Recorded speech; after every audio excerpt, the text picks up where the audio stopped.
السلام علیکم بینندگان گرامی کانال آموزشی روزانه معرفت.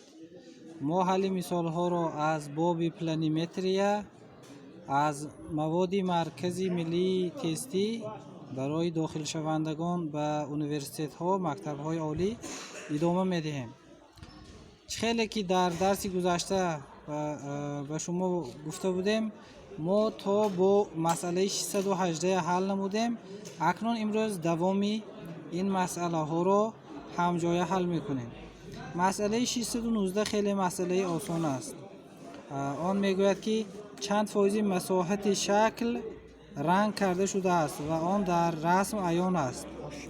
اگر ما با دقت اهمیت دهیم رسم ما از 10 خانچه عبارت است و مساحت هر یک خانچه را اگر یک واحدی مساحت قبول نماییم آنگاه دو کتک آن دو خانچه رنگ کرده شده است که این 20% را تشکیل می دهد.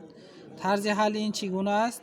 20 تقسیم 10 ضرب 100 و همین طور وقتی که در مسئله 620 30% و اهمیت ده در مسئله رقمی 621 50%. اکنون آمدیم به حل مسئله ها دایر به کنج. در رسم در مسئله 622 کنج تیز کشیده شده است. قیمت کنج راست کشیده شده است.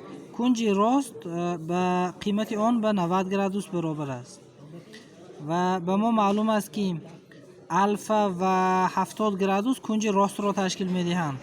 پس از اینجا 90 مینوس 70 گرادوس 20 گرادوس بوده است قیمت الفا. مسئله 623 نیز چنین است. 624 25 624 همین خیل مسئله هست. همش یک خیل حل می شود. اکنون مسئله 625 و 26 و 27 اینها مسئله های هستند که به کنج های همسایه وابسته هستند. یعنی کنج همسایه حاصل جمع آنها به 180 گرادوس برابر است، یعنی کنج کشاد. مسئله 625 به اهمیت دهید. میگوید که کنجی به کنج 30 گرادوس همسایه به چند گرادوس برابر می شود. از بس که حاصل جمع کنج های همسایه 180 گرادوس هست، وقتی یکی از آنها 30 گرادوس باشد همسایه اش 180 مینوس 30 150 گرادوس بوده است. جوابی درست. مسئله های 626 و 627 نیز به کنج های همسایه بخشیده شده اند. در مسئله 626 گفته می شود که اگر الفا مینوس بیتا برابر 20 گرادوس باشد کنج الفا را یابید و حل آن را همجای می بینیم.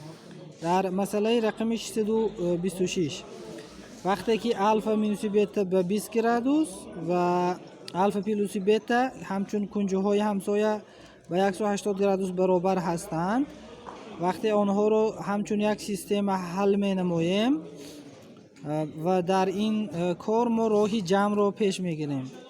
معادله یک را به معادله دو جمع نماییم. اگر دو الفا برابری 200 گرادوس می شود.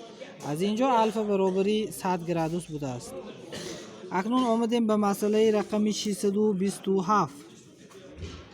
دو بیتا مینوس الفا برابری 30 گرادوس است. همزمان الفا و بیتا کنج های همسایه هستند. کنج بیتا را یابید. جوابی درست 70 گرادوس. راهی حل چنانه که من بیان نمودم است. راهی حل چنانه که در مسئله بالا حل کردیم، یعنی دو بیتا مینوس الفا برابر 30 گرادوس و الفا پلوس بیتا برابر 180 گرادوس.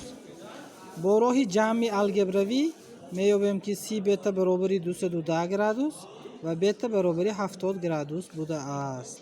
یعنی جوابی درست 70 گرادوس بوده است. ما باوری داریم که این موضوع ها به شما خیلی کمک میکند.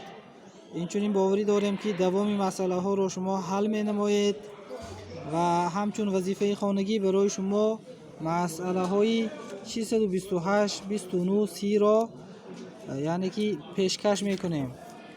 ما منتظر کامنتاری ها و شرح های شما هستیم.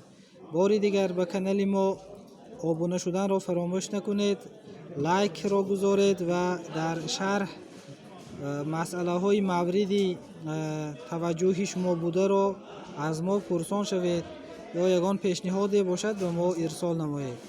تشکر زیاد برای توجه.